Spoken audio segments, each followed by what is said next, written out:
The thought of saying so long to Keelan Marion and Harrison Taggart might be concerning to you as a Cougar fan, but I refuse to freak out.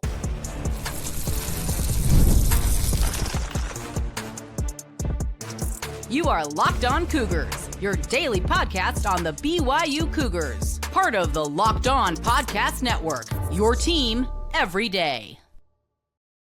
What's up, everybody? I'm Jake Hatch, your host here on Locked On Cougars, resident BYU insider. Thank you for making Locked On Cougars your first listen of the day. As always, thank you to all of you who are everydayers with us right here on your original daily podcast focused on the BYU Cougars. Today's show, it is brought to you by our friends over at Game Time. Download the Game Time app today, create an account, and use the promo code LOCKEDONCollege for $20 off your first ticket purchase. All right, coming up on today's show, we're going to talk about two losses for the BYU football program to the transfer portal. First being Keelan Marion. We'll talk about what he means for BYU's offense. Then we'll flip over to the BYU defense and talk about Harrison Taggart, his departure, and what it means for the Cougars on the defensive side of the football. Then we'll finish up today's show, all three portions of it on the football front, with Matt Rhule essentially throwing shade at the Big 12, a league that he once coached in, but apparently he has forgotten his roots. We'll talk about all that ahead on the podcast. So yes, first bad bit of news came earlier this weekend, I guess over the weekend, when Keelan Marion reportedly told On3 Sports he's entering the NCAA transfer portal. Well, come Saturday evening, if I recall correctly, he officially tweeted, "I am officially in the portal," started throwing out a number of the offers he was receiving, a lot of them inside the Big 12, West Virginia, Arizona State, Colorado, Baylor. Hey, Bears, you want the payback for Robert Wright? Get Keelan Marion to play for the Bears, and we'll see you this fall. Now, the bigger story here is that Keelan Marion is obviously an All-American kick returner. That is an undisputed fact. He was a first-team All-American this past season as a kick returner. 3 kick return touchdowns, was absolutely electric on special teams for BYU. But the issue is, how much are you willing to pay when it comes to the NCAA transfer portal with regards to wide receivers who have not proven to be elite top-tier talents at that position? Obviously, his kick return skill, speaking of Keelan Marion, is worth money. But as a wide receiver, here are his stats. These are undisputed. You can't argue with this. His best season as a wide receiver to date came as a freshman at UConn with 28 receptions, 474 yards, 5 touchdowns. The following season that he lost due to injury, it was injured most of that year, had 4 receptions, 89 yards, 1 touchdown. His first season at BYU in 2023, 20 receptions, 216 yards, 0 touchdowns. And then this past year, 24 receptions, 346 yards, 1 touchdown. He is not a top-tier wide receiver prospect, and that is where I think this is getting a little screwy with regards to, hey, people are freaking out about BYU not being willing to pay up for a guy of Keelan Marion's talent. Let me issue my thought on this whole process is that if the reports that are out there, and I've had them reported to me, I think they're floating around as well, that he's being paid somewhere north of $500,000 or reportedly getting offers worth that, and that could push to $750,000, $800,000, $850,000.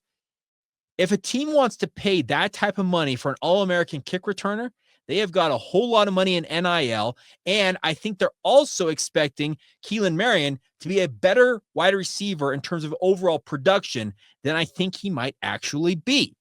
I'm not trying to cast shade at the young man. I'm trying to school you to the game with regards to how BYU can square up the quote out there from that booster to ESPN that we will not be outbid, which was in reference to basketball more importantly. It was a basketball story, but I still think it would exist for BYU football. The other side of this is consider where BYU basketball's roster size is in relation to BYU football. BYU football is going to have a 105-man roster limit imposed on it at some point. That is what all these coaches are expecting once this house settlement comes into effect. The basketball program, its roster limitation gets cut from 17 guys to just 15 guys. You can pay a whole lot more to individual guys in basketball than you can in college football. The way BYU has been structuring and how they have been building this with their GM and obviously the coaching staff for BYU football is they're trying to follow an NFL-esque model. Now, that obviously gets convoluted when you consider they're looking at it more from the prism of the revenue share that's coming into effect with that house settlement. reportedly, once it's settled, there will be $20.5 million being allocated by a university to pay its collegiate athletes. Somewhere between 70 and 80% for most of the Power 4 level programs are going to give between 70 and 80% of that $20 million is going to the football program. The vast majority of the remaining money is going to men's basketball, and there may be a few $100,000 to maybe $1 million left for other sports, whatever those sports may be, whatever you prioritize inside your athletic department. BYU, and I think a lot of schools out there are following a similar model, is they are building essentially spreadsheets and call them war room plans that lay out, okay, we have X number of players at X number of positions. Who is the top of the top? How much are they being allocated money-wise? And then you have a delineating factor from there. It's following a pro model, folks. And quite frankly, the way I perceive this to be is that Keelan Marion is getting outsized offers that are above and beyond what BYU is willing to pay in this circumstance for an All-American kick returner and a part-time wide receiver. Keelan could end up becoming an absolutely electric receiver. And during spring camp, all the reports and everything that I saw showed that he was a really, really good wide receiver in spring camp. But how many of those reps was he getting in spring due to the fact that Chase Roberts, Parker Kingston, Cody Hagan, other wide receivers who are firmly in the mix to play large roles this year? Chase Roberts is the bona fide wide receiver one, and wide receiver one can get a little screwy with regards to, is he going to get 70 or 80 receptions? Probably not. But when you have like he's the go-to guy that in a situation when you need to get a first down, who are you looking for first? Are you looking for number two? Yeah, I would be if I was Jake Retzloff.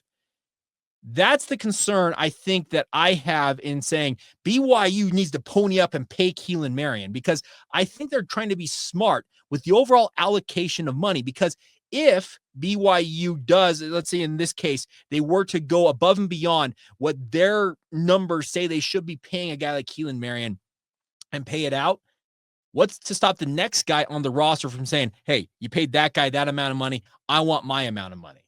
That's the concern I think that you have to harbor here. Now, could NIL have leveled that playing field? Could a booster have decided, hey, I want Keelan Marion in Provo. How much does he want BYU? And then you pay him that money? Yes, that could have very much been the fact of the matter. I think it could have been that. But I think Keelan Marion also, with the fact that he's looking to bolt BYU when he was in line, because I'm telling you, coming out of spring camp, I would have said that Chase Roberts is your number one wide receiver. Number two in my mind was a battle between Keelan Marion and JoJo Phillips, with Parker Kingston right there in the mix. Those are your top four guys, and they're probably going to get starter level reps. If Keelan Marion is willing to step out on a program that he was a really, really big part of last year that went 11-2, hey, maybe you just say, hey, it's best we part ways here, and we're willing to fight for you to a point, but it sure feels like you're looking for a way out and you want to go play elsewhere, and we wish you well. I can't say that any of that is completely true because I don't have the inside intel that it would exactly say what it is. I'd love to have Keelan on this podcast to allow him to have his say on what exactly is going on. And I'll effort to see if I can get him on the show. But also understand that, yes, to try and square up, we won't be outbid, that quote for BYU boosters, and to watch a guy like Keelan Marion apparently leave for the money. I think BYU did obviously work with Keelan Marion to some level to say, hey, what do you need to stay happy here in Provo? But ultimately, Keelan pulled the eject button, or hit the eject button, and he's on his way to greener pastures. Whether that's in the Big 12, whether that's reportedly Texas A&M are in the mix. As I said, a bunch of Big 12 programs are out there. You may very well be seeing Keelan Marion very soon if it goes up against an opponent, let's say Colorado. BYU, that's the very first Big 12 game. That could add some extra storylines to that game already, obviously coming off the Alamo Bowl win, and then to have a guy who was a big part of your win against Colorado in the Alamo Dome on a December night, just about 9-10 months later, he's suiting up for the opposition. That had some storylines there. So very interesting dynamic here. And I think that BYU is trying to be smart about how they spread this money around, because there's a whole lot more mouths to feed when it comes to football with 105 guys on the roster as compared to 15 in football. And hopefully that helps clarify a little bit about how I think BYU is approaching this with regards to making sure guys are taken care of, but at the same time, not also being held hostage by a player who wants more money that might be an outlier as compared to what other players of a similar caliber are getting. Now, another player decided to hit the eject button reportedly. That's Harrison Taggart. He's decided that he is going to hit the open market to see what he can land. What does it mean for BYU to lose one of the trio of linebackers who were absolutely stellar a season ago? We'll make heads and tails of that side of things coming up next.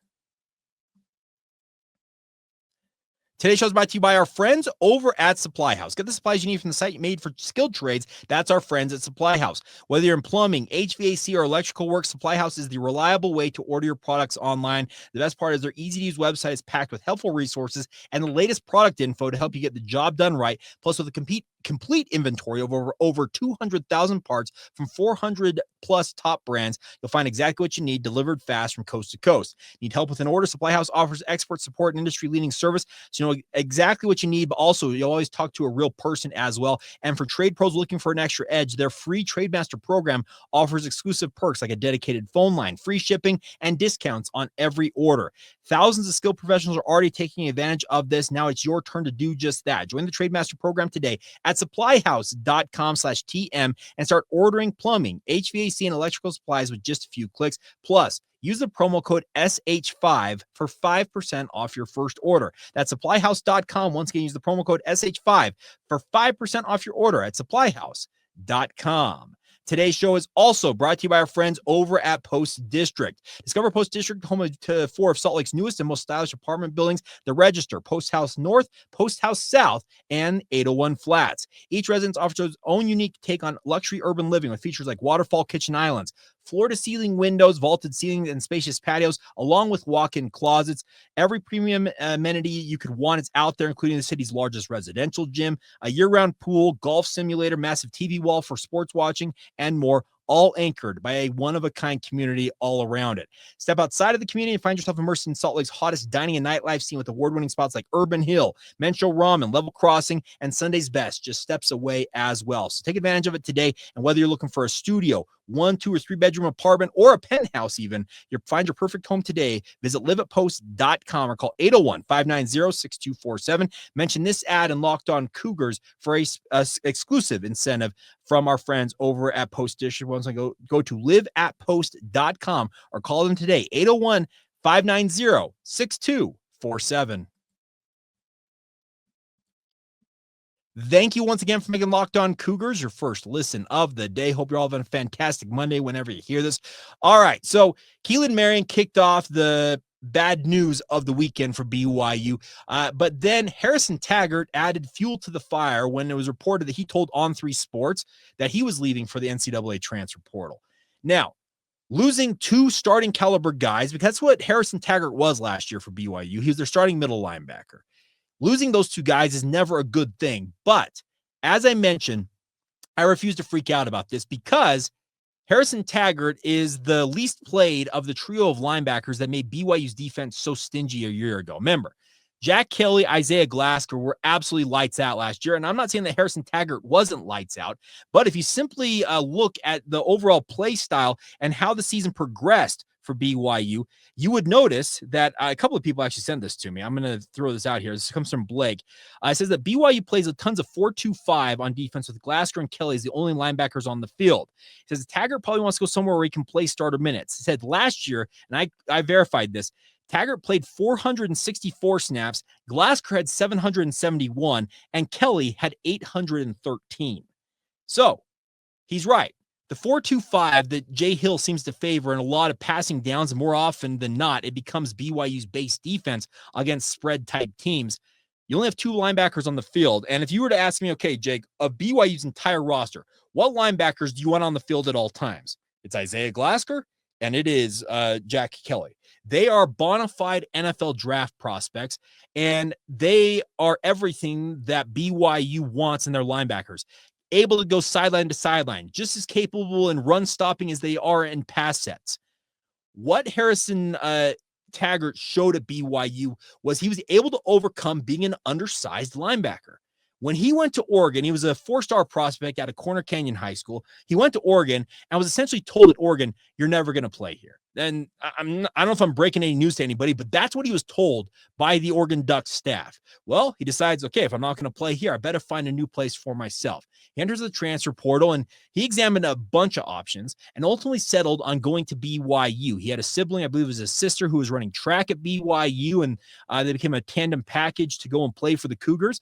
And to Harrison's everlasting credit, he emerged as a very capable linebacker against, I think, what a lot of people thought of him. Even maybe the BYU staff themselves said, hey, we're bringing this kid in. Let's see what he's capable of.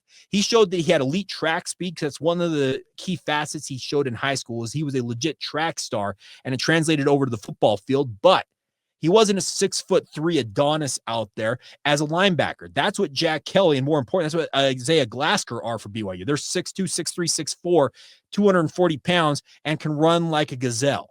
That's what BYU wants in their linebackers. And to Harrison's credit, he kind of bucked the entire trend of what Jay Hill and the BYU defense were looking for at linebacker, and was essentially so good they couldn't help but play him out there.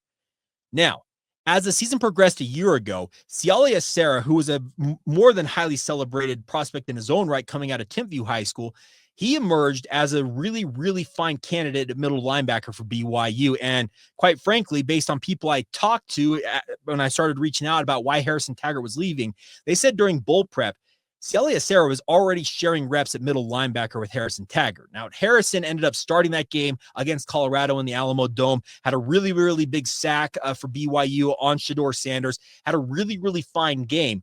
But that had to be a little bit concerning to him to already watch Siale Acera nipping at his heels as that bowl prep was going on.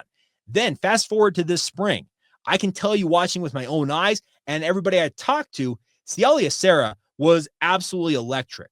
He had a foot injury, I believe it was a Liz Frank, that he had early on as a freshman for BYU that slowed him down. And anybody who's had a Liz Frank injury, look at Taysom Hill, for example, it can take a year and a half to really get back to full capacity as a football player.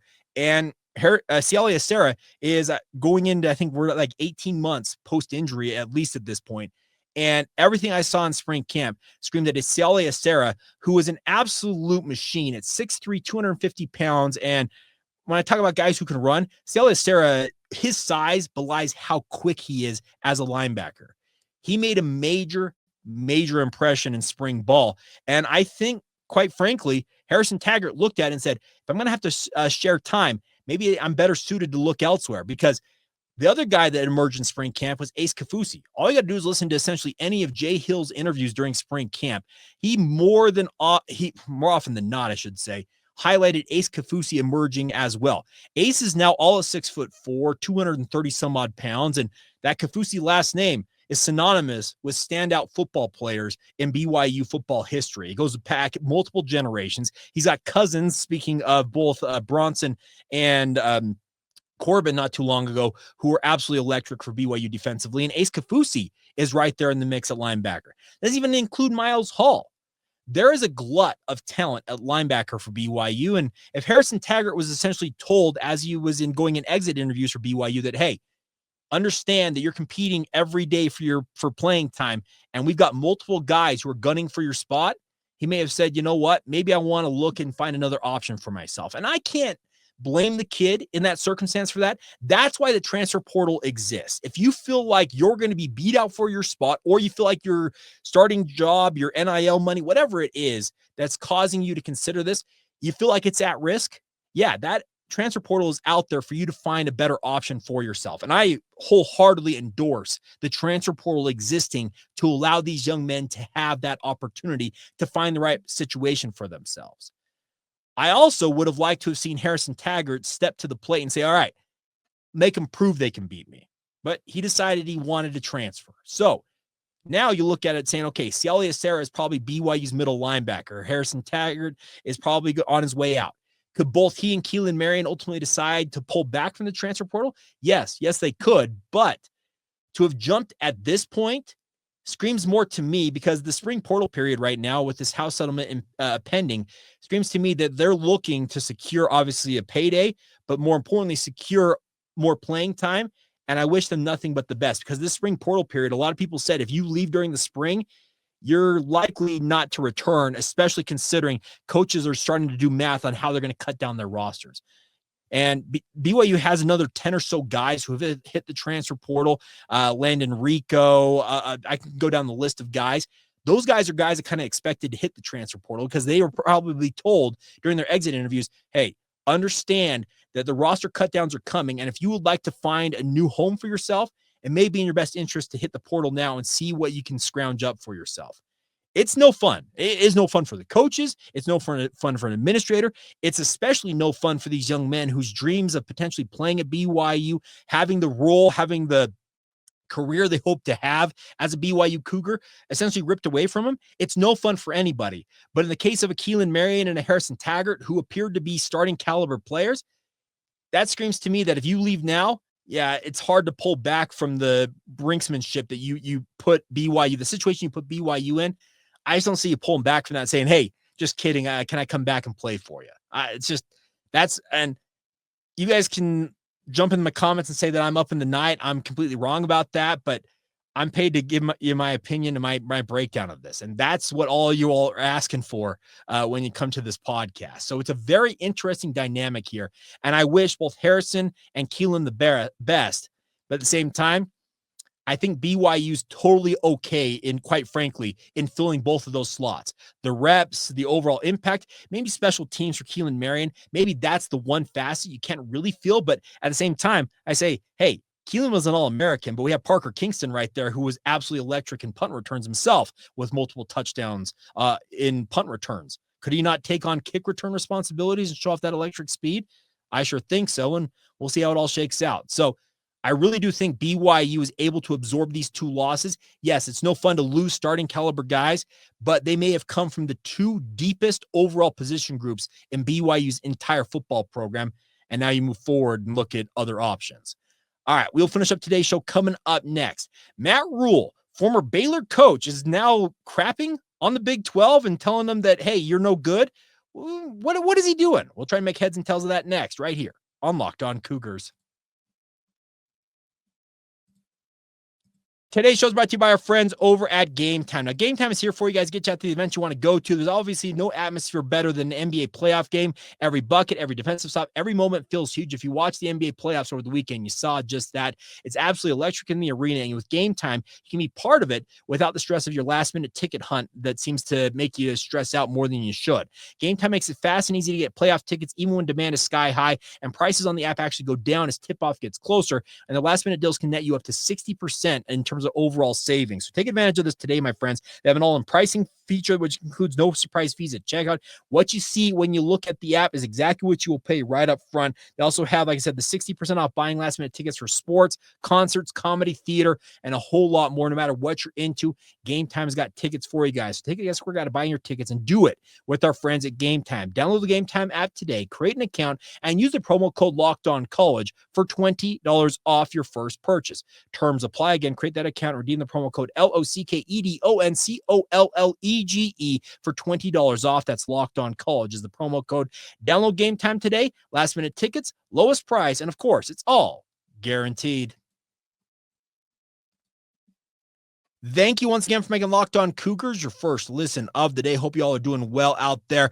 Just a reminder for you guys, if you've not done so already, join the Locked On Cougars Insider Group. Get my inside intel on all things BYU sports that I am hearing. I don't proclaim to be the insider, but I am an insider. And if you want my inside intel, join us today on the Locked On Cougars Insider Group. Comes to your phone in the form of a text message. The best part is you get a 14-day free trial before you're charged a single penny, and it's just $4.99 a month to be a part of the group. So consider joining today. Click the link in the show notes below, whether you're watching this on YouTube or wherever you get your podcast, or reach out to us and we'll get you squared away with the Locked On Cougars Insider Group. All right. Former Baylor coach Matt Rhule did a really, really good job when he coached in the Big 12. He made the Baylor Bears an absolute force in the Big 12 conference. Well, apparently he has forgotten his roots because he is talking about dominance of the Big 10 and how things are going to be great. He says this, and it was recently during a press conference. He took a shot at the Big 12, essentially pushing SEC and more particularly Big 10 propaganda, saying this, quote, "There are lots of kids I would love to recruit that have committed to a Big 12 school or somewhere like that come to camp. If you want to play in the Big 12 over the Big 10, I got it. But make no mistake, there's a big difference, unquote.